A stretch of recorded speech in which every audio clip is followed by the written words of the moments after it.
orgoglio questa mattina riceverli nella sede della Protezione Civile. È la prima tappa di una serie di appuntamenti che abbiamo organizzato in occasione delle celebrazioni dei 50 anni del terremoto. Lo ha affermato questa mattina a Palmanova, nella sede regionale della Protezione Civile, l'assessore regionale Riccardo Riccardi, dando il benvenuto alla delegazione di friulani residenti in Canada, giunta in Friuli Venezia Giulia per partecipare alle iniziative dedicate ai 50 anni dal sisma del 1976.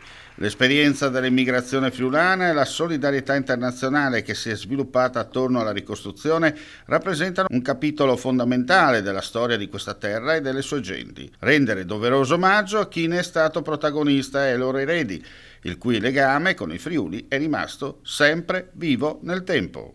Quel popolo è andato in giro per il mondo rivendicando il diritto di un lavoro, ma avendo il dovere di comportarsi nel rispetto di quelle che erano le tradizioni, le abitudini e le culture dei paesi che li ospitavano. E quel riconoscimento di quel comportamento è stato uno delle principali motivazioni della grande solidarietà internazionale che c'è stata nel momento in cui questa terra ha avuto bisogno.